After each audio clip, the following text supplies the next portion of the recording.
Welcome to our YouTube channel আর sport 3। আসলে বিশ্বাস প্রত্যেকে ভালো আছেন, সুস্থ আছেন। আরেকটি নতুন ভিডিওতে আপনাদের সকলকে স্বাগত জানাচ্ছি। ম্যাচ নাম্বার 9 রাজস্থান রয়্যালস বনাম দিল্লি ক্যাপিটালসের মধ্যকার ম্যাচ অ্যানালাইসিসে। তো ভিডিওটি শুরু করার আগে বলবো, চ্যানেলে যদি কেউ নতুন হয়ে থাকেন অবশ্যই চ্যানেলটি সাবস্ক্রাইব করবেন, পাশে থাকা বেল বাটনটিকে অল প্রেস করে রাখবেন আরও নিত্য নতুন ভিডিও আপডেট পেতে। আর ভিডিওটি ভালো লাগলে লাইক এবং কমেন্ট করতে ভুলবেন না, শেয়ার করে আপনাদের বন্ধুদের কাছে ছড়িয়ে দিতে পারেন।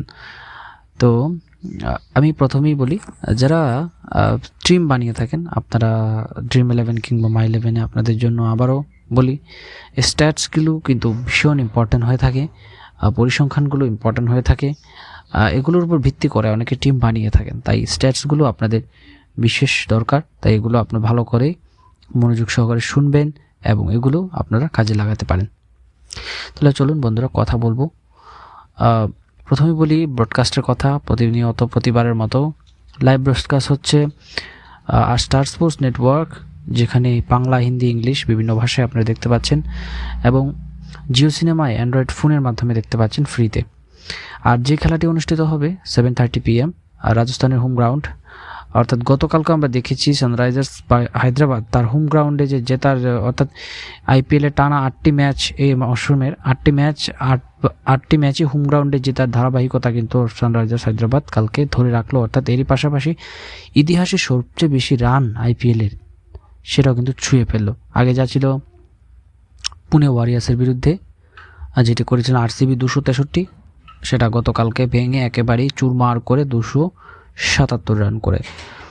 অর্থাৎ আজকে হচ্ছে আরেকটি হোম গ্রাউন্ড রাজস্থানের জন্য। সো রাজস্থান ইতিমধ্যে একটি জিতে আছে। তো 9 নম্বর ম্যাচেও কি তাদের হোম গ্রাউন্ডে যে জেতার ধারাবাহিকতা বজায় থাকবে কিনা সেটি দেখার বিষয়। তো হোম গ্রাউন্ড হচ্ছে সবাই মানসিং ক্রিকেট স্টেডিয়াম, জয়পুর। এই মাঠে এখন পর্যন্ত 53 ম্যাচেস খেলা হয়েছে। 19টিতে যারা প্রথম ব্যাটিং করে তারা জিতেছে, আর 34টিতে যারা দ্বিতীয় ব্যাটিং করে অর্থাৎ চেস করে সেকেন্ড ব্যাটিং করে তারা জিতেছে। আপনারা বুঝতে পারছেন এখানে অ্যাভারেজ স্কোর হচ্ছে 150 থেকে 170। তবে এখানে রান আসে, ব্যাটিং ট্র্যাক হয়, কিংবা কখনো কখনো দেখা যায় উইকেটও কিন্তু হারতে হয়। এখানে পেস খুব ভালো হয়, স্পিন বান্ধব স্পেশালি একটু বেশি হয়ে থাকে। স্পিনাররা বিশেষ কার্যকরী, বিশেষ করে এখানে যারা আছেন আজকে চেহেল থেকে শুরু করে অশ্বিন, অক্ষর প্যাটেল, তারা ভীষণ কার্যকরী হতে পারেন। তবে সর্বশেষ কথায় যদি বলি, সর্বশেষ প্রিভিয়াস ম্যাচে কথা যদি বলি, সেখানে একটু উল্টো চিত্র বলছে। 60টি কিন্তু পেস এবং 3টি উইকেট মাত্র স্পিনরা পেয়েছেন। গত ম্যাচে রাজস্থান যেখানে 190 ঊর্ধ্ব রান করেছিল, যেখানে লখনৌ সুপার জায়ান্টস 173 রানই থেমে যায়। তো এখানে হেড টু হেডের কথায় যদি আসি, 21 ম্যাচেস খেলা হয়েছে, 27 ম্যাচেস খেলা হয়েছে। তাদের মধ্যে 14টিতে রাজস্থান এবং 13টিতেই দিল্লি ক্যাপিটালস তারা জয়লাভ করেছে। আর সর্বশেষ টিম ফর্মের কথা বললে রাজস্থান রয়্যালস তারা 3টিতে জিতেছে, দিল্লি ক্যাপিটালস 2টিতে জিতেছে। এবং এই মাঠে এখন পর্যন্ত দিল্লি বনাম রাজস্থানের মধ্যকার খেলা হয়েছে 6টি, যেখানে 4টিতে কিন্তু রাজস্থান রয়্যালস জিতেছে, দিল্লি ক্যাপিটালস 2টিতে মাত্র জয়লাভ করতে পেরেছে। আর যদি বলি এখানে সচরাচর, তো এখানে আগের কথা যদি ভাবি বা বলা হয়, প্রিভিয়াস ম্যাচগুলোর তুলনায় স্পিন কিন্তু খুব ভালো মোটামুটি হয়। আপনি যদি থিতু হয়ে খেলতে পারেন কিংবা আপনার তাহলে রান আসবে, ফ্রেশ ট্র্যাক আছে। আর গত প্রিভিয়াস ম্যাচে কিন্তু খুব রান হয়েছে, এটা আপনারা দেখতে পেয়েছেন ইতিমধ্যেই।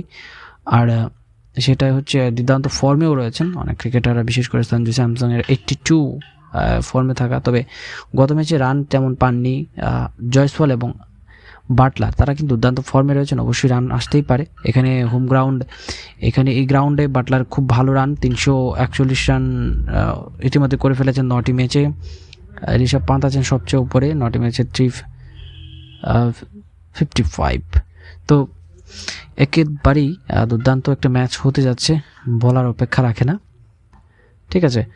আর এখানে যদি প্রথমে যে বিষয়টা আমি বলবো, বিষয়টা হচ্ছে আপনাদের যখনই রাজস্থান রয়্যালস বনাম দিল্লি ক্যাপিটালসের খেলা হয়, তো দিল্লির যে ঋষভ পান্ত খুব ভালো খেলে থাকেন এখানে। আর তবে রাজস্থান রয়্যালস যেহেতু একটা ম্যাচ জিতেছে, উইনিং কম্বিনেশনটা হয়তো তারা বজায় রাখার চেষ্টা করবে, তবে চেঞ্জ অবশ্যই আসতে পারে। তবে চেঞ্জটা কীরকম আসবে সেটা বলা যাচ্ছে না, যেহেতু তারা উইনিং কম্বিনেশন আছে। তবে দিল্লি ক্যাপিটালসের চেঞ্জ অবশ্যই আসবে, কারণ ইতিমধ্যে ঈশান শর্মা অ্যাঙ্কেল ইঞ্জুরিতে পড়েছেন, তো তিনি কতটা অ্যাভেলেবেল কিন্তু জানা যাচ্ছে না এখন পর্যন্ত খবর। তো উনি কিন্তু নাও খেলতে পারেন, তাই ওনার পরিবর্তন হিসেবে অ্যান্ড্রিক নরকিয়াকে নেওয়া হতে পারে। তো আমরা এবার প্লেইং 11টা একটু ছটফট করে দেখে নেব। প্লেইং 11টা যদি আমরা প্রথমে দেখি, যে প্রথমে যদি রাজস্থানের কথায় আসি, Yashasvi Jaiswal, Jos Buttler, Sanju Samson, Riyan Parag, Dhruv Jurel, Simran Hetmyer, থাকবে রবিচন্দ্রন আশ্বিন, যুজবেন্দ্র চাহাল, আবেশ খান, সন্দীপ শর্মা এবং ট্রেন্ট বোল্ট। এখানে কিন্তু আরেকটা বিষয় হচ্ছে, কিন্তু ট্রেন্ট বোল্ট তো আছে, গত ম্যাচে কিন্তু নন্দ্রে ভার্গার তাকে আমরা দেখেছি, তো নন্দ্রে ভার্গার কিন্তু আমরা দেখতে পারি, তবে তাকে সাবস্টিটিউট হিসেবে রাখা হচ্ছে, কিংবা নন্দ্রে ভার্গার এবং রবেন পাউল অবশ্যই সাবস্টিটিউট হিসেবে ইম্প্যাক্ট হিসেবে থাকছেন, তিনি কখন ব্যাটিং করবে। তবে একটা জিনিস কি, গত ম্যাচে নন্দ্রে ভার্গারকে আমরা দেখতে পেয়েছি, তবে নন্দ্রে ভার্গার কিন্তু এই স্টেডিয়ামের জন্য হয়তো তাকে ইম্প্যাক্ট হিসেবে রাখলেও রাখতে পারে। আর সব থেকে বড় কথা হচ্ছে, ওভারসিজ তারা আমি তিনটের কথা বলেছি, ওরা যদি 4টে খেলাতে চায় তাহলে নন্দ্রে ভার্গারকে তারা অবশ্যই নেবে, কিংবা ওদিক থেকে আবেশ খান, অথবা যদি বলি আবেশ খানের বদলে বা সন্দীপ শর্মা, তাদেরকে কাউকে হয়তো ইম্প্যাক্ট হিসেবে রাখা হলেও হতে পারে। তাছাড়া বাইরে রয়েছে ডোনোভান ফেরেরা আছেন, কুণাল সিং রাঠোর আছে, কুলদীপ সেন আছেন, শুভম দুবে আছে, তারপরে যদি আমি আরও কিছু বলি, টম কোলার ক্যাগমোর আছেন, তবে উনি টম কোলার ক্যাগমোরের চান্স পাওয়ার একেবারেই সুযোগ তেমন নেই, কারণ আপনারা জানেন জয়সওয়াল এবং বাটলার যেহেতু খেলছেন সেকেন্ডে যেহেতু সঞ্জু খেলছেন পাশাপাশি, তাহলে ক্যাগমোরকে কোথায় খেলানো হবে এটা একটা বিশাল বড় প্রবলেম। আর যদি তাকে খেলানো হয় তখন কিন্তু ওই ওপেনিং স্লটটা ছাড়া উনি সেরকম ভালো পারফর্ম করতে পারছেন না 4 কিংবা 5 বা কিংবা 6, তাই তাকে নেওয়াটা একেবারেই হচ্ছে না, তা বলেই যাচ্ছে। যাই হোক, এই হতে পারে প্লেইং 11-এর কথা, তো কিছু পরিবর্তন আসতেই পারে। আর দিল্লি ক্যাপিটালসের কথা যদি বলি, গত প্লেইং 11-এ যারা খেলেছিল, এখান থেকে সূত্র ধরে যদি আমরা বলি, যেমন একটু চেঞ্জ অবশ্যই হতে পারে এই ম্যাচের জন্য। ললিত যাদবকে আমরা ইনক্লুড করলেও করতে পারি, এখানে আসলেও আসতে পারে। তার পাশাপাশি যদি আমরা বলি, যদি বলা যায় ললিত যাদবের পাশাপাশি আমরা অ্যান্ড্রিক নরকিয়াকে আমরা নিতে পারি, যেহেতু আমাদের ঈশান্ত শর্মা ইনজিউরিতে তিনি কাটাচ্ছেন, তাই তাকে আমরা গেলেও যেতে পারে। তাহলে আমরা যদি প্লেইং 11টা এভাবে দেখতে পারি, তাহলে এরকম হতে পারে: David Warner, Mitchell Marsh, Shai Hope, Rishabh Pant, Ricky Bhui, তারপরে যদি আসি অক্ষর প্যাটেল, তারপরে যদি বলা যায় এদিক থেকে অভিষেক পোরেলকে আমরা দেখেছি, দুর্দান্ত খেলছেন, গত ম্যাচেও ভালো খেলেছেন, তাকে হয়তো আমরা দেখতে পাবো। সুমিত কুমারকেও দেখেছি, হয়তো উনিও এখানে খেলতে পারবেন, ডোমেস্টিক ভালো খেলছেন। মুকেশ কুমার থাকবেন, কুলদীপ যাদব, আর অবশ্যই খলিল আহমেদ থাকবেন।